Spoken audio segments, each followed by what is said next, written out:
2019 ഒരു സംയുക്ത പ്രക്ഷോഭത്തിന് വേണ്ടി ക്ഷണിച്ചപ്പോഴും നിങ്ങൾ അതിന്റെ കൂടെ നിന്നില്ല എന്നായിരുന്നു മറ്റൊരു വിമർശനം മുഖ്യമന്ത്രിയുടെ. ഞങ്ങൾ മുഖ്യമന്ത്രിയുടെ കൂടെയും CPM-ന്റെ കൂടെ ഒരു സംയുക്ത പ്രക്ഷോഭത്തിനുമില്ല. ഇനി ഒരു കാര്യം കൂടി ഞാൻ പറഞ്ഞുതരാം. ഞങ്ങൾ നിയമസഭയിൽ ഇത് പാസ്സാക്കാൻ ഒരുമിച്ച് നിന്നു. ഒരുമിച്ച് നിയമസഭ പാസ്സാക്കി. നിയമസഭ പാസ്സാക്കി കഴിഞ്ഞപ്പോൾ ആ പ്രമേയത്തെ ഗവർണർ തള്ളിപ്പറഞ്ഞു. അപ്പോൾ രമേശ് ചെന്നിത്തല അന്നത്തെ പ്രതിപക്ഷ നേതാവ് ഒരു പ്രമേയം കൊണ്ടുവന്നു. കാരണം നിയമസഭ പാസ്സാക്കിയ പ്രമേയത്തെ ഗവർണർ തള്ളിപ്പറഞ്ഞ സാഹചര്യത്തിൽ ഗവർണറെ മടക്കി വിളിക്കണം എന്നാവശ്യപ്പെട്ടുകൊണ്ട് ഒരു പ്രമേയം കൊണ്ടുവന്നു. ആ പ്രമേയത്തിന് അനുമതി തന്നില്ലല്ലോ. അന്ന് ഗവർണറുടെ കൂടെയായിരുന്നേ. അന്ന് ഗവർണറുടെ കൂടെയായിരുന്നു.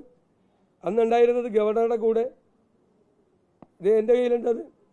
25/1/2020 രമേശ് ചെന്നിത്തല സ്പീക്കർക്ക് കൊടുത്ത ഇതാണ്. അതുകൊണ്ട് കേരള നിയമസഭയുടെയും കേരളത്തിലെ പൊതുസമൂഹത്തിൻ്റെയും പൊതുവികാരത്തിനെതിരായി പരസ്യ നിലപാട് സ്വീകരിക്കുന്ന കേരള ഗവർണറെ അടിയന്തരമായി മടക്കി വിളിക്കണമെന്ന് രാഷ്ട്രപതിയോട് അഭ്യർത്ഥിക്കുന്ന കാര്യം ഈ സഭ ചർച്ച ചെയ്യണം. അദ്ദേഹം കൊണ്ടുവന്ന പ്രമേയമാണ്.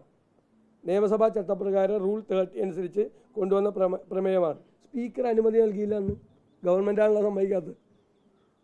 അന്ന് ഗവർണർ ഒക്കച്ചങ്ങാതിമാരായിരുന്നു, മുഖ്യമന്ത്രിയും ഗവർണറും. അതുകൊണ്ട് ഗവർണറുടെ കൂടെ നിന്നു.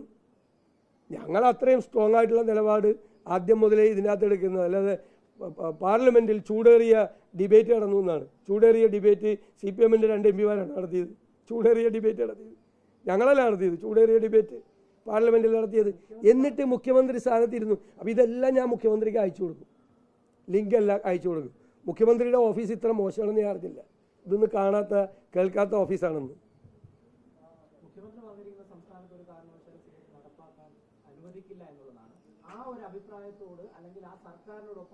അല്ല, അതിൽ പ്രസക്തിയില്ല. ഒരു കേന്ദ്ര നിയമം പാർലമെന്റ് പാസ്സാക്കിയാൽ ഒരു സംസ്ഥാനം അത് നടപ്പാക്കില്ല എന്ന് പറയുന്നത് ആളുകളെ കബളിപ്പിക്കുന്നതിന് തുല്യമാണ്. അതെങ്ങനെ നിലനിൽക്കുന്നത്? ഞങ്ങൾക്കല്ല അത് സംബന്ധിച്ചുള്ള നിയമപരമായ ബോധ്യമുള്ള ആളുകളാണ്. ഞാൻ ഹൈക്കോടതി പ്രാക്ടീസ് ചെയ്ത അഭിഭാഷകനാണ്. ഞാൻ മുഖ്യമന്ത്രി ഈ അബദ്ധം പറയുമ്പോൾ അത് ശരിയാണെന്ന് നിന്ന് ഏറ്റു പറയാമോ? ഞാൻ പറയാം. അതെന്തിനാ? മുഖ്യമന്ത്രിയുടെ കൂടെ എന്തായാലും ഇല്ല.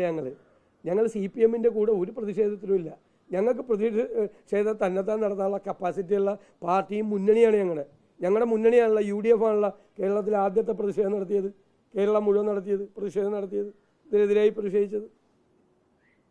മുഖ്യമന്ത്രി ഇതുമായിട്ടൊക്കെ ഒരു പരസ്പര ബന്ധമില്ലാത്ത കാര്യങ്ങൾ പറയുകയാണ്. വേറെ ചോദ്യമൊന്നും ചോദിക്കാൻ പറ്റിയില്ലല്ലോ. ചോദിച്ചപ്പോൾ കിട്ടിയല്ല.